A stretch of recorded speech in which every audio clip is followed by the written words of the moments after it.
we know that if we're not focusing on our mental health, we're not having mental health and wellbeing goals, then that's going to have a direct impact on our performance. So that's a big shift for our culture, changing a personal professional development plan that's really been always geared to performance and fees and sales. Now we're starting to say, well, how are you actually going in your well-being? Have you gone for a walk today? Have you gone and done your exercise that you said you would? Because you know that has an impact on how you show up the next day. So it's really important. Wow.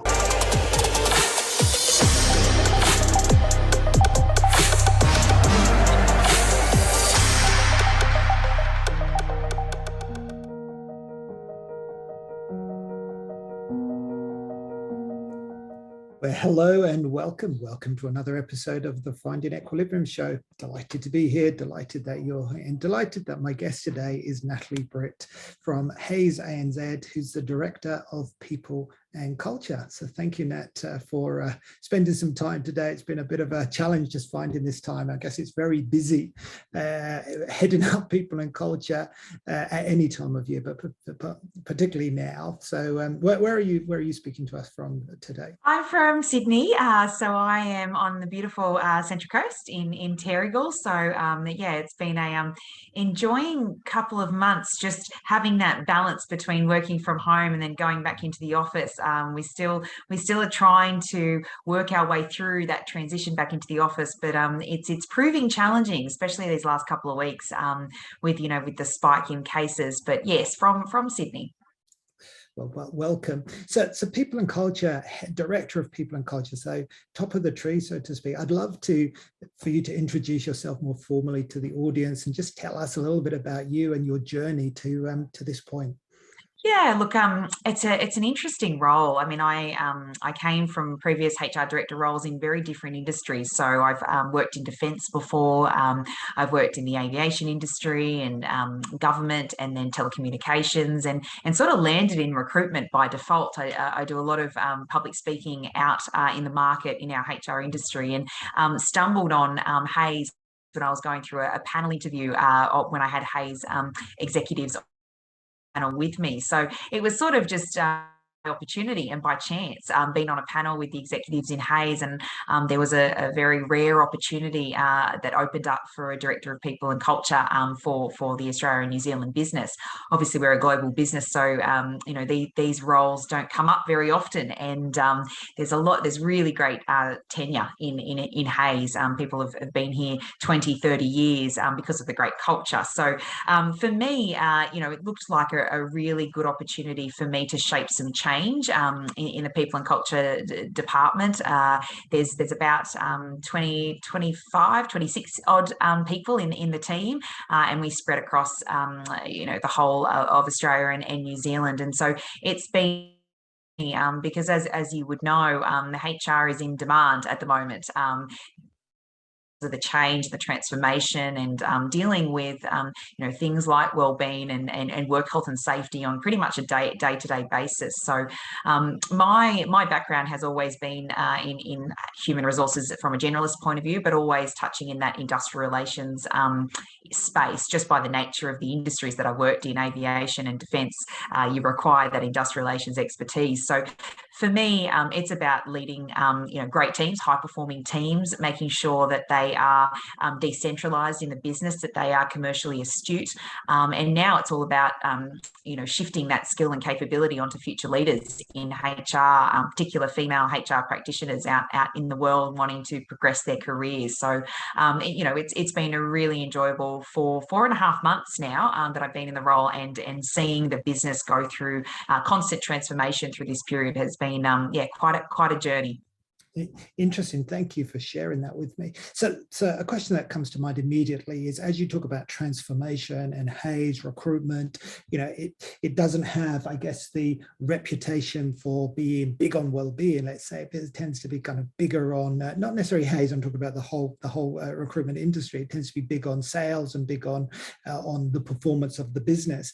I'd love to understand how you get the balance right between serving the needs of the business and serving the needs of the people to ensure that well-being, mental well-being is supported. Yeah, it's an excellent question because, as the recruitment industry is you work really hard. You work really hard. You have high performance deliverables and expectations, very KPI and performance driven, right? So that typically attracts a certain candidate that does like to move fast paced and does like to have a lot happening at the same time, and is competitive and has that constant drive. But as we know, when you're a candidate like that, or when you're in an organisation like that, sometimes you don't know what that off button is. So the journey that Hays has been under for probably 2 years now is really shifting that approach in how we work. So the flexibility to enable people to have work-life balance, and I've really seen a shift in the culture since that point. So we started on the journey probably 2.5 years ago, where it was a typical office sort of environment where everyone came into the office. You worked 8 a.m. to 6 p.m. and then you worked overtime beyond that, right? Now what we've done is we have one of the best flexibility policies in our industry, and we completely embrace flexibility where you can work anywhere, and you do have the balance to change your hours of work and be able to be still online but still have breaks during the day, or still be able to be in control and be empowered to deliver the work how you want to deliver it. So it's not just that old traditional methods of you have to be in the office, you have to be visible, you have to be seen. It's now really going, well, you can still operate effectively whilst you're at home and still achieve the performance outcomes that we've always achieved as a company, but it's allowing people the time and space to have balance in their life. And if they want to take an hour to go for a walk during the day, that's okay because they're at home and they have that flexibility. So I think a shift in mindset around constant regular feedback. So wanting to have the ability to constantly check in with people and ask if they're okay, constantly make it part of our meeting agendas, have initiatives every single day focusing on wellbeing, and that stems from the top. So if the top is embracing wellbeing and they're talking about how they look after their own mental health, then I think it breeds a culture of wanting to be open to feedback about how we could be doing better. So we've just introduced another pulse survey, which is specifically targeting wellbeing and flexibility. We want to know every single month how we're going, and that's really important. And we've achieved such great results in terms of wellbeing and flexibility, and have come such a long way. We have engagement scores of 88%, 90%, and that's unheard of in a COVID environment, especially in a recruitment environment dealing with COVID. To have those engagement levels, particularly honing in on aspects like flexibility and wellbeing, it just speaks volumes to how far we've come along that journey. That's amazing. Well done. On the flexibility, just picking that up, was that a trend that was happening pre-COVID and just accelerated during COVID, or was it a response to the pandemic? Yeah, look, I think it triggered a faster approach to how we were rolling out flexibility in general. So we always had plans because our industry was starting, especially the boutique recruitment, firms where they're sort of saying you can work anywhere, and so we had to get on the front foot with that prior to COVID. But I think it just accelerated our thinking around how we could do things differently in this space, and to really have that empowerment piece and educate our managers that had for the past 20 years just considered the work environment being in the office, being visible. And so, going through the training and education of how do you manage people while they're working remotely? What does that look like? And, what are some of the tools that you need to stay on top of things such as wellbeing, and making sure that you're checking in and they don't feel like they're isolated from the workplace environment? Because you've got to remember with recruitment, there's that philosophy of you work hard, you play hard. So there's that social element attached to it, that if you're not visible, if you're not interacting with your people on a day-to-day basis, you lose that connection and that social element. That's really cool. How do you maintain the a sense of control? So you mentioned giving the managers the tools, because I love it, because in many ways, having worked in this industry myself for quite a long time now, flexibility was always the number one requirement. So it's wonderful that we finally got here, and you've got that. But one of the issues when I was part of debates in the past was, how can we control? How do we trust? How do we know if people are actually, can people really take responsibility? I think that was the underlying point, where it sounds like what you're doing is giving people a lot of autonomy to actually make decisions and take responsibility for how they spend their time. And as long as the results are there, then everyone's happy. Is that right? Are there other tools that you have and track? absolutely. And look, I think it's worked actually quite the opposite. I think people get afraid initially where they go, if we open it up too much and we have so much discretion here around, people can go and be empowered to make their own decisions around flexibility, then no one's ever going to want to come back to the workplace. But what we've actually found is the exact opposite, right? We've found that because we've given so much flexibility, where we're not dictating terms, we're not saying that it has to be a rigid schedule and it has to be reviewed every 6 months. We're saying it's open, whatever works for you, as long as you're agreeing with your manager, the relationship and how you want to interact and where you want to work and what that looks like, then it's an ongoing evolution. It's not just a fixed schedule and then you set and forget it, right? And because there's been that constant dialogue and that checking in around, shifting the schedules from time to time, people have actually willingly wanted to come back into the office their own self. So it's been, well, you know what, I've had all this flexibility now. I get to be empowered to make that decision. My choice is actually coming to the office 1 or 2 days a week. And that's been really powerful because we've not forced it. We've not asked for it. We've not had any mandatory requirements. We've, in fact, extended extra flexibility provisions that we put in just for COVID and said, well, we've been doing such a great job. We're actually performing even better than what we were prior to COVID. We can just relax this and keep relaxing this until it doesn't work. So, I think it's actually worked in our favor that people actually start to miss the office. Yes, it will never go back to how it used to be, but there'll still be an element of that social connection and face-to-face. You can never completely remove that. I think that there's some benefit in always having that face-to-face, right? But in terms of the tools, I think it's just role modeling and leading by example. To see my MD of ANZ, who typically, has always been in the office and always been visible to his people, having him be on a Teams call at home, or, being able to show everyone that he's doing exactly what we're doing from time to time and he can make that work. And I think, dealing with the technology, having a bit of a joke that people have never had to rely on technology the way that they've had to over the last 2 years. But it's forced people to learn new skills. It's forced people to have the tools to actually work remotely and be successful in that respect. So, I think it's role modeling by example. It's having the right tools in place. So, you can't enable people to feel comfortable working completely remotely if they don't have the tools and the IT and the technology to back that up. I think that's a big tick. And then just being able to work out a way to still have the interaction from a social perspective, albeit remotely. So how do you do that? Is it doing the online virtual trivia nights? When we had our ops meeting, for example, a month ago, where we had 60 odd people dial in, we still did a remote fun activity at the end where everyone got their cheese and wine tasting boards delivered to their front door, and we were able to do that together remotely. So I think it's just finding different ways to still have that flexibility, but also that connection piece.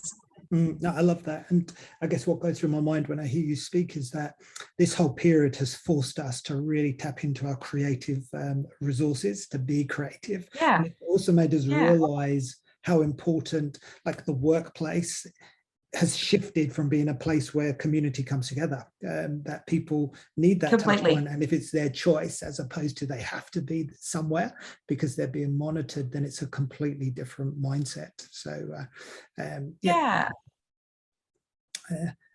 even well-being. I mean, I think for me, we always hear now that the trend is you give 1 day a year for well-being and people to focus on their well-being. This year it was really turning the dial even further, where, we had our board meeting about 2 months ago, and we said, is 1 day really enough, considering everything that's happened, particularly over the last 12 months in a lot of our states across Australia and New Zealand? And we were thinking, let's do something better than that. We can do better than a day, because we believe that there's been so much time lost in lockdown with, not having friends and family. And we know that that's a big thing with wellbeing, that we, having that connection and time spent with friends and family. So, we put together a proposal, and when I say we, me and the executives put our proposal to our MD to say, look, do you think that it would be too much of an ask to have 2 days, so Christmas Eve and New Year's Eve, given as annual leave days? So we usually finish earlier on those days, but particularly at lunchtime. But we said, really, let's give them half a day on each of those days off to represent the time and the space that they need to have that wellbeing aspect over this period, that they've missed so much of that. They've missed that interaction. And so, it was pretty much not even a debate when we got to that point where, our MD, Nick, had said, so is everyone in favour of giving these extra 2 days over this period? And everyone was, endorsing it. And, it was just such a nice thing to give back and to say to the organisation, we are giving you these 2 extra days off so you can go and spend time on your mental health and wellbeing. I think that says a lot to our commitment to wanting to give more and more. Now, that's wonderful. Have you got the tools in place to track the impact of, you mentioned pulse surveys, are there other tools that you have to track that impact? Because what we see, I guess, across many companies is that sometimes it can be a reaction well-being, but then it doesn't sustain. And I guess what we're really focused on is ensuring it is a board level priority, which means that it's ongoing. It doesn't end after a period, after a crisis ends, but it maintains. Yeah, so look, there's a couple of ways that we do that. The first way is it's a group-wide initiative. So from a global point of view, our global CEO that sits in the UK is constantly tracking our results in wellbeing, and that is why we've added the extra surveys throughout this year, because we want to make sure that we're tracking and we're monitoring progress. And when I say monitoring progress, it's not just participation rates and making sure that everyone fills out that survey. It's actually demonstrating actions to support improvement in that area. So how do we measure that? How do we deliver on those initiatives? Well, we put it in our KPIs. So one of the biggest things is to have everyone have in their top level KPIs from exec level down a wellbeing KPI. What are you doing in that space to look after wellbeing and mental health? And we have to demonstrate action plans and initiatives that we are proactively demonstrating in the business. The other one is making sure that we are role modeling the examples around our ED&I strategy and our volunteering. So that we obviously know that has a big impact on people's mental health and wellbeing and giving back and giving to the community. So making sure that everyone is taking their 1 day a year for volunteering, and that we're endorsing that and we're advocating that. We're talking about volunteering. We're talking about our ED&I commitments around inclusivity, making sure that everyone has an opportunity to be their true self at work and share more about themselves. So, how do we track that? How do we know that that's having an impact? Well, we look at our turnover, and our turnover is incredibly low. We have seen, very low turnover, particularly at that top level, even to the level down, where people feel like they're coming to work with a purpose and there is a greater sense of purpose. So, in terms of measurement, we're always checking, we've always got our finger on the pulse about our wellbeing initiatives and how we could be doing better. We always ask for feedback after our initiatives. So when we had Are You OK Day, when we had Disability Day, when we had Volunteering Day, checking in with people to say, have we hit the mark? Did we do enough? Have we shared enough? Have we promoted enough? Have we advertised it enough? So it's that open dialogue, I think, that really helps. But particularly, I think if businesses want to be serious about tracking the benefits of wellbeing and making sure that it's not just like I said, a set and forget, or you have a little bit of a spike and then you forget about it. Have it in your annual KPIs as an exec team, as a board, and make sure that certainly within your HR strategies. I'm just about to recreate our HR strategy for the next year. That is number one for me. It is making sure that we are focusing on wellbeing and mental health throughout the year, and we are dedicated to putting project plans in place. Well, what is the next thing that we're doing in that space? The other thing that we've done is we've also changed our development plans. So usually our development plans were focused on performance outcomes. So fees, how much money we're making, sales driven. What we've decided to do is shift that development plan to call it a personal growth plan. And we've changed it deliberately because it's not just about performance. It's not just about your professional career. It is about your personal growth in the holistic sense. So we've tailored the template where it's just one page. It's a simple page that you fill out around your own development. But a big piece of that is about your well-being. What are your well-being goals for the year, and how, as a manager, going to support you through that? So when we have our meetings, our monthly meetings, particularly in P&C, for example, the first thing I'll say is, how have you been going with your well-being goals? How are you tracking? Tell me that you've reached progress. So it's constantly changing the way that we think, that we work, that we achieve things, because we know that if we're not focusing on our mental health, we're not having mental health and well-being goals, then that's going to have a direct impact on our performance. So that's a big shift for our culture, changing a personal professional development plan that's really been always geared to performance and fees and sales. Now we're starting to say, well, how are you actually going in your well-being? Have you gone for a walk today? Have you gone and done your exercise that you said you would? Because you know that has an impact on how you show up the next day. So it's really important. Wow. I mean, that is huge. And how have you got people to adopt that or get into the right? Have you supported people to embrace that change? Yeah, it's quite interesting, actually. I think a lot of people do it naturally, right? They say that they've got these exercise regimes and these health goals that they do, but they don't really write it down, or they don't record it, or they actually don't share it. I think that's the key, right? How do you get people on board? How do you, allow them to feel safe that they can actually shift their gear around this? It's about sharing it and talking about it and recording it. So I'll take the ops meeting, for example, last week, where we had all our executives on the board present to 60 odd of our senior leaders across the business. And when I did the presentation, I asked the board if it was okay that I shared all of our wellbeing goals at the executive level. Now, you normally wouldn't do that, right? They're personal goals. They're things about, what you're doing outside of work, not about work. So all of them said, yes, completely okay. And we put up a big presentation, and we called out all of our names, and we said, this is what we're signing up to. And it was quite funny. A lot of our managers on the call were sitting there going, oh my God, that executive does yoga. They commit to doing yoga through factor of going, we're going to talk about this, and we're going to be okay with talking about the fact that we are doing things, particularly around our wellbeing, every single week to focus our energy on. And so I think it's about sharing. I think it's about leading from the top. I think it's about making sure that you are providing education about how to have those conversations, because some people feel really uncomfortable still talking about wellbeing, still talking about mental health. So, I think it's about being vulnerable and showing vulnerability and having courageous conversations. And with that comes a type of skill that we have to train and we have to develop in-house. So we've done a lot around resilience training, a lot around our leadership Dare to Lead programs, around leading from the front and being able to be a thinking partner and share these stories more openly and more vulnerably. So I think there goes a lot to, one, sharing, and two, also committing to those goals and drawing back to them constantly, and making sure that, my boss constantly says, have you gone out today? Have you gone for a walk today? Or, how's your goals been going around your personal well-being? So it's just really important. It becomes part of our everyday discussion. Very, very embedded in the culture. There's a huge amount of passion that comes across for well-being. I talk to a lot of people in your position, and not everybody's as passionate about well-being as you are. I'd love to understand where that passion has come from. Yeah, look, and it's a really great question, Lawrence. I think for me, well-being has always been something. I think as a child, right, when you're at school, and you either have a real natural ability to want to look after your well-being or health, right, and others, it gets built over time. And so for me, I was always really into sport, right? I always wanted to be living a very healthy, fit, active lifestyle, and it just came from knowing that I felt better, happier when I was doing physical activity in some regard, and whether that be team sport or exercise in some regard, it was always part of my life.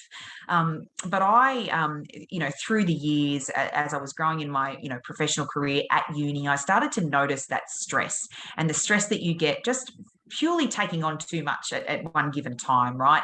I am the type of leader that's a type A leader, hugely competitive, want to drive results, want to get A to B really quickly, impatient at times, and I have that awareness where I know that sometimes that can literally crush me. It can get to a point where an off switch, and I need to have disciplined focus in regards to my mental health and well-being. And so I think it was at university when I was, doing my degree and realizing that the pressure was mounting, and all I was doing was studying and working, and the activity and looking after my mental health and well-being sort of dropped off. And so I really noticed a shift in my behavior and how I showed up to work every day. And I think it became more and more of a challenge for me, because very early on in my life, I got dealt with a really bad card, and I got a pretty significant illness at 21 years of age that almost forced me to change my whole life in regards to mental health and well-being, and focus on it every single day. So, for me, I think it's about your diet and nutrition, and how you have the energy to support a job that becomes such a high demand. Lots of HR practitioners, but even business operators, have so much pressure now dealing with our current environment and change. You really need to have that disciplined approach to eating really healthy, dedicating time to, physical exercise, making sure that you're doing something in regards to your reflection and mental health, and whatever that looks like, whether it be meditation, whether it be, taking time out, walking on the beach. I think it's really important to how you show up as a leader every day. And so, is it deliberate? Is it something that I'm really passionate about? Yes, both from a personal point of view, because I think, the healthier, the fitter you are, the better you're going to be for your people. And you're going to be able to have the energy. You're going to have the ability to have a clear mind and a positive mindset, rather than feeling like everything's tumbling all over you and you can't breathe. And for me, if I don't have that part of my life,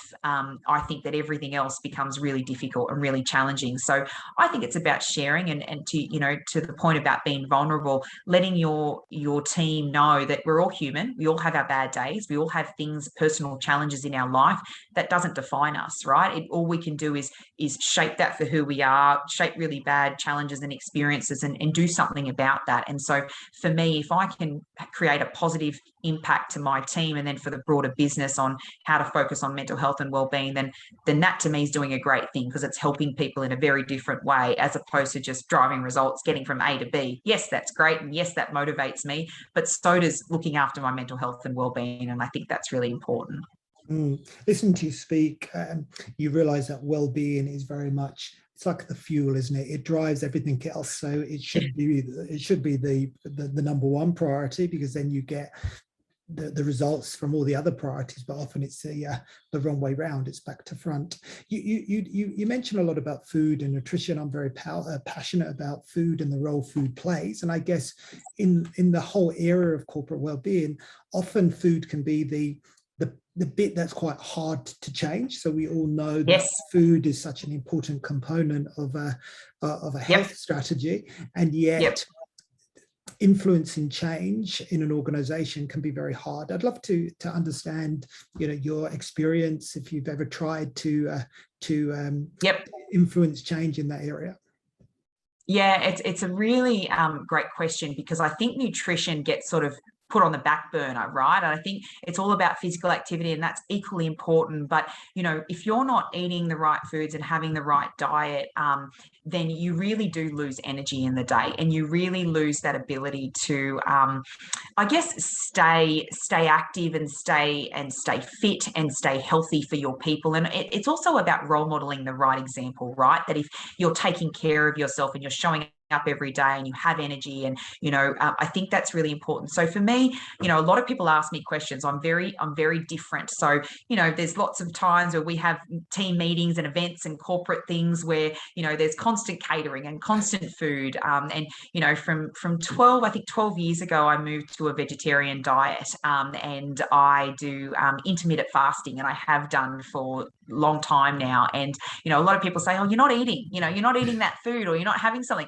And it can be quite a pressure situation, right? Because you almost feel like you're forced to eat because everyone else is eating, right? But I think it's about just being honest and open about it, and talking about the benefits of why I do intermittent fasting, why I eat, a vegetarian diet. I wasn't always that strict when I first started, but I noticed that, I just my head was clearer when I started to change the foods that I was eating. It wasn't going for the sugar, because that's the default, right? A lot of executives go, I just need a bit of sugar, I just need a bit of chocolate, or I just need another coffee. And so for me, I kind of demonstrates that if I talk more about it, I'm influencing people at work. And I've naturally seen that over the years where my team members, even my direct reports, will notice a change in how I eat compared to how they eat. And they'll ask questions and they'll say, look, I want to live a more healthier life, or I want to, be more focused on my on what I'm eating and my nutrition. How do you do it, Nat? Where have you got that information from? And there's a lot of research out there that suggests that nutrition and putting a focus on what you eat at work and what you eat outside of work has a direct impact on the energy levels that you have, even your mind, thinking clearer, and making sure that you're always being really motivated and positive to be talking about how you can stay fit and healthy. I think is just really, really important. And so for me, I openly talk about it. I openly talk about it with my team. We focus on that holistically. Yes, you can always have days where there's a cheat day or a fun day where you sort of let that relax a little bit. But overall, I think it's about really educating people that nutrition at work is super important. And I deliberately talk about that when I talk about mental health and well-being, and I share it every time on an ops meeting where they go, "Why aren't you eating that? What are you having for lunch?" Well, I don't eat lunch, but this is my diet. This is how I operate. And so I think it's just a routine. It's having discipline. You've got to have real discipline to want to make that shift. And for me, it's a constant area for improvement every day. How can I do things better? How can I research and understand what superfoods you could be eating, as opposed to the crap that you sometimes tend to go to in a stressful period or difficult time. Yeah, no, thank you for sharing. And it's a really exciting, there's a whole exciting piece of like emerging research, I guess, called psychonutrition now, which is really demonstrating that link between what you eat and your mental health. I feel we've gone through various different stages of mental health, whereas now it's much more holistic. And you've talked about that quite a lot in terms of having a holistic strategy. And you've mentioned encouraging people to bring their whole self to work. I'd love you to expand on that. What does that mean exactly, bring your whole self to work? Yeah, so in Hays we have a very deliberate and probably aggressive and bold strategy towards equity, diversity, and inclusion, right? And that really comes about around people not hiding who they are. So from a leadership perspective, from a what traits and behaviours you have when you show up to work, and we do a lot of things around psychometric testing where we do predictive index, and that really articulates what type of person you are, and sharing that information and being open about who you are. So we know that the data and the research suggests that no matter how many times you do those tests, you are who you are, right? But you can always try and shift the dial to match to your current environment. So, as I mentioned before, my true self is I'm extremely competitive. I'm someone that likes to move really quickly. I like to operate fast. I like to have a million things going on at the same time. That drives me, that passion, that energy. And so sometimes I have to reflect and go, is my current environment going to deal with that, given the sensitivities around, for example, COVID, or challenges that people have got in the team, or people that just don't operate like me, that aren't who I am? And so it's about having that real self-awareness of who you are as a person and not changing who you are. I mean, we have our global chief HR officer that constantly says, never change who you are, be who you are, but you can always shift the dial a little bit to change your environment and to have empathy and compassion for others that don't probably operate at the pace that you sometimes operate, or don't connect, or don't understand. So it's one, being really acutely aware of who you are from a behavioral perspective, and don't hide that. I think that there's strengths and weaknesses in everything around who you are. So impatience I used to always think was a negative thing. I used to say being impatient was such a bad thing and I should learn to be more patient. But sometimes impatience can mean driving results a lot quicker and a lot faster, and having that finger on the pulse. So it's about that balance and that shift. So that's what I would say about behavior, leadership, how you are as a person in terms of your traits and behaviors.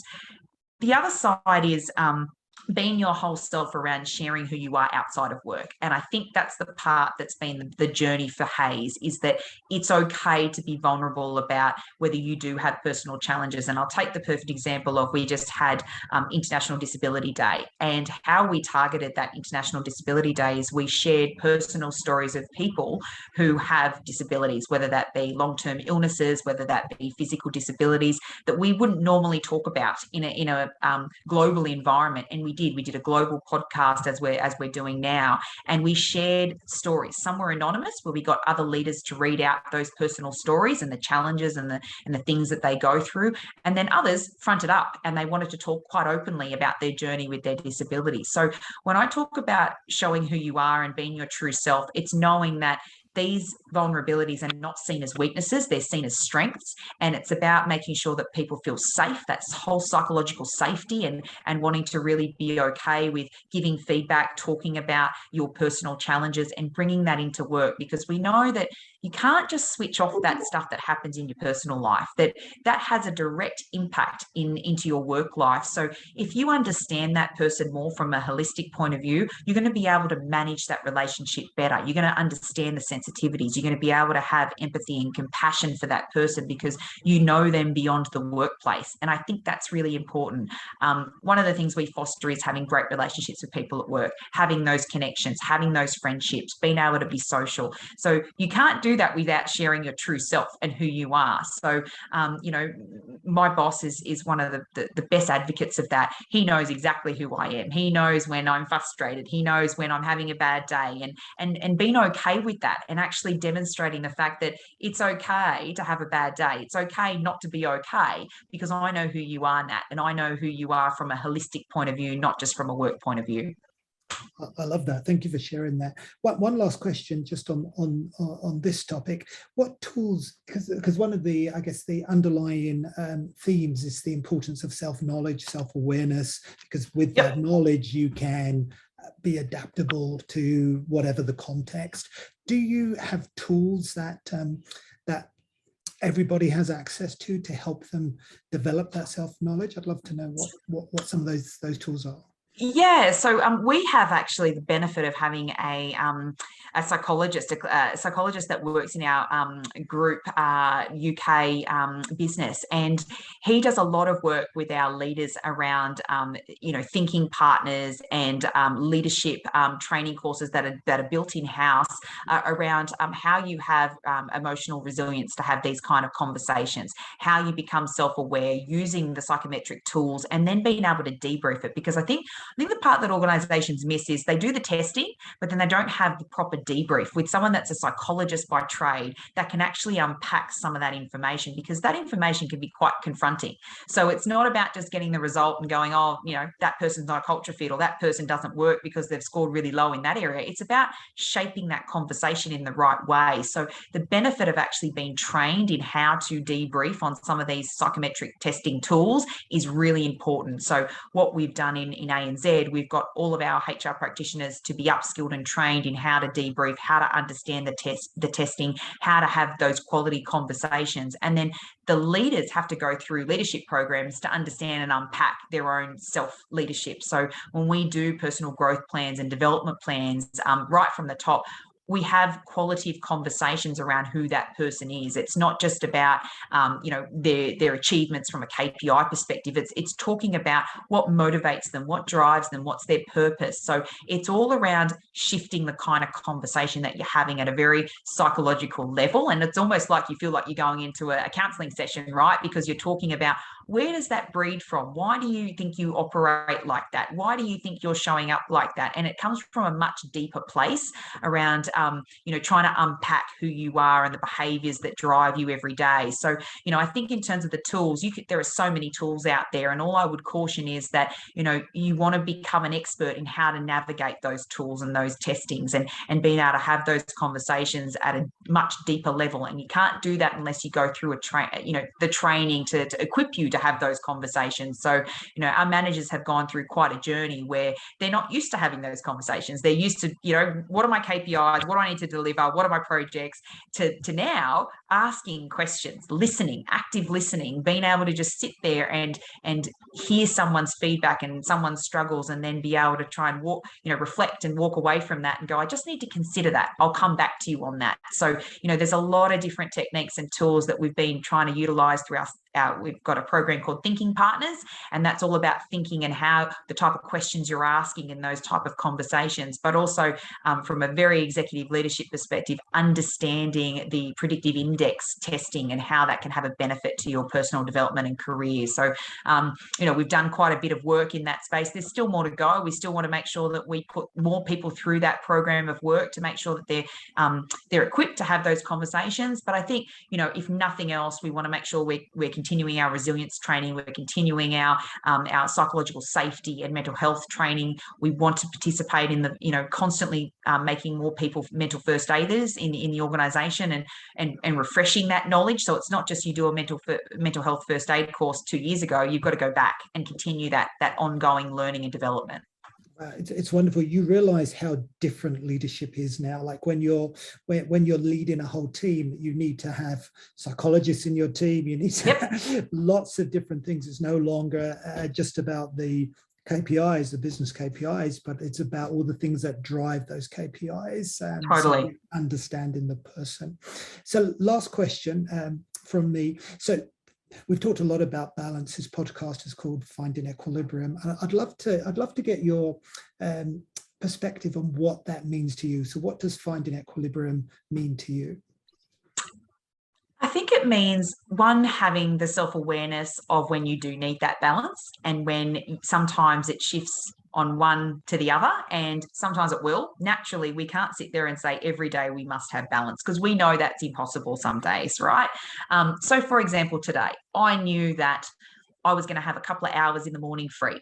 What did that mean for me when I knew that I would have a heavy work schedule in the afternoon and a very early session tomorrow morning, because I have a lot of calls with the UK. So part of my thinking was, I'm not going to have that balance in the next 24 hours. So I've got this window here. What does that mean to me? That means I'm going to get out, I'm going to go for a really long walk, and I'm going to go to the beach, because the beach makes my mind feel calm and at peace and happy.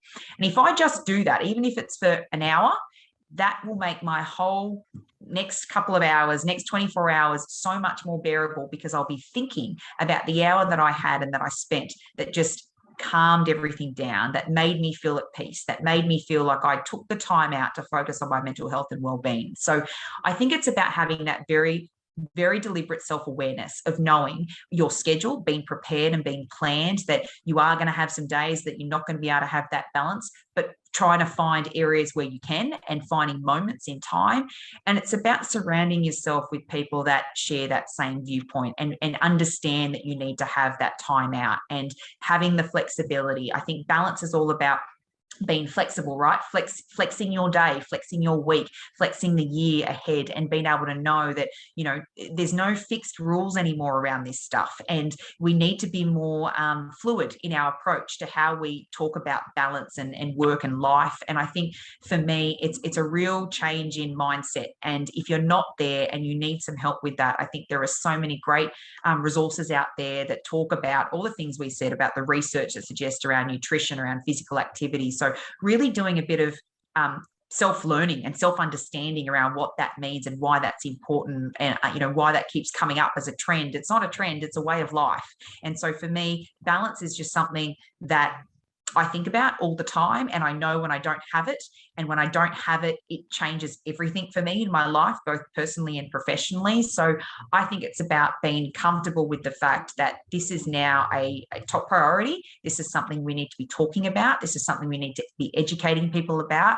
And it's about knowing your limits, knowing your personal limits, and your personal limits might be less, more than others, but it's about being open about who that person is that you're interacting with, and are they open enough, or do they feel that the environment is safe enough to be having that conversation around taking time out, or having a mental health wellbeing day, or taking an extra day because they need it because they feel stressed, and us just being okay with that. And I think we need to be more accepting of that as we go through this process of COVID, but also even thereafter, that we're never going to be the same because of this, and we just need to keep evolving and shaping and understanding what that balance looks like. I love that. Thank you very much. It also, to me, it kind of highlights that balance between the short term and the long term, because if you are having a stress day, you need to get the balance back. Otherwise, it just perpetuates, doesn't it? And you end up with a major problem. So, yeah.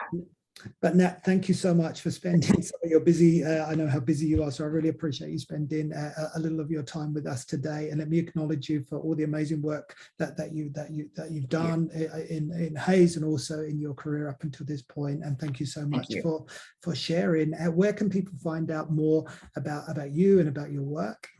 Yeah, please. Look, I'm on LinkedIn. I'm very active on LinkedIn, and I share a lot of the wellbeing stuff that we do. So please feel free to connect in. I'm always around. You can just look me up. I'm on the internet on the Hays exec board. So if you ever want to get in contact with me, my contact details are there. But very happy to have a conversation and share my knowledge in this space and what we're doing that works for our company. But also personally, if there's anyone that has challenges or struggles in this area, very happy to share my experience.